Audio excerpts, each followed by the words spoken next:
Okay, guys, I wanted to record you a quick video on how to set up the conversion events in a Google Ads account.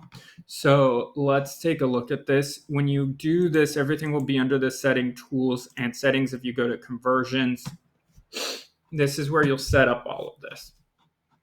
You can see I don't have one in this account, so you'll go ahead and get started.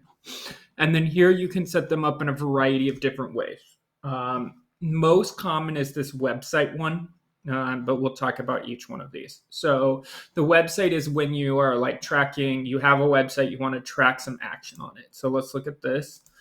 Google wants you to put in your thing. I usually try to like skip through this,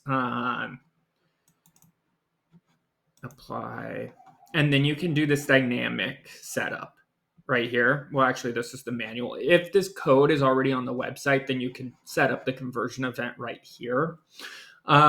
So add a manual conversion event. This is the way I do it most often. You'll come in here and you'll select what type of event it is. You can see there's a bunch of categories. Pick the one that makes the most sense. And then put a descriptive name on here.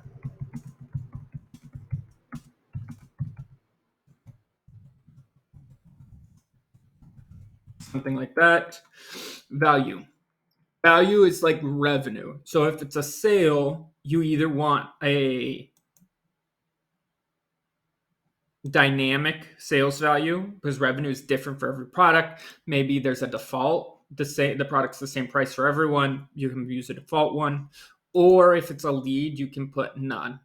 I tend to even put a default value for leads just so I can use some of these bid strategies that optimize around conversion value. That's kind of my personal preference. You don't have to do it that way. But either way, you can say how much revenue you want to attribute. This count, if there's possibility for people to make multiple conversions, you can track every. If there's not, then I would say 1. 9 times out of 10, I use 1. There's very few instances where I choose every. And then I do not make any changes to these default settings down here. There could be situations where you might want to change your conversion windows, but for the most part, I keep these at the default. It kind of gets into more advanced attribution topics when we talk about changing these windows, but for the most part, I just keep them at the default. Okay, when I say that, let's do it actually.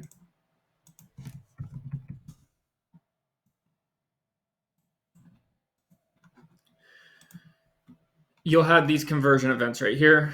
Save and continue. And then you will get to the code. So what you'll need to do is there's 2 things. You need to have a Google tag set up. So this is what we call the global tag. This needs to go on every page on the website.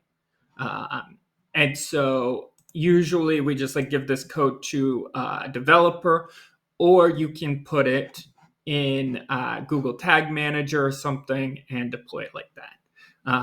So either way, we just need to get this code put. There's instructions on here. This needs to go before the conversion events, and the conversion events are these. So this will go, if it's page load, which usually we use page load, this has to go beneath that global tag when it fires on the website.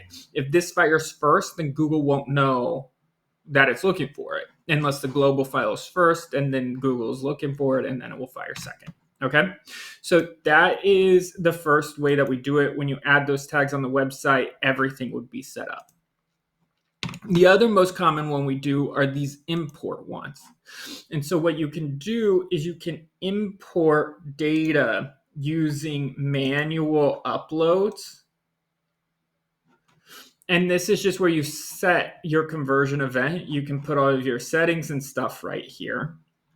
And then when you do that, you can come over here to uploads, and you can upload based off of a file, and Google will have templates here for the file format that you should be using. We use this an awful lot because what happens is that you can use those website ones to track the initial funnel. let's say you have let's say you're a plastic surgeon, you have a website that has a free consultation on it, right? We could track the free consultation lead form, but did that person book a surgery with you? Is that person a qualified lead? We won't know that on the landing page. So if we track through these leads and then we upload in the qualified leads and the leads who book a surgery, then Google can optimize towards those events, right? Google can optimize towards whatever you're tracking, whatever you're uploading in here, which makes these conversion events really, really important. And these offline conversion uploads allow you to track just a lot more than you otherwise would. And I really recommend, especially for funnels with like downstream monetization, I really recommend it.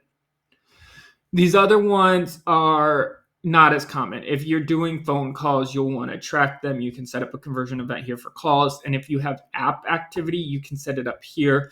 Usually you have to connect to a third-party analytics tool to track these apps. A lot less common website import. These are the ones that we use most often.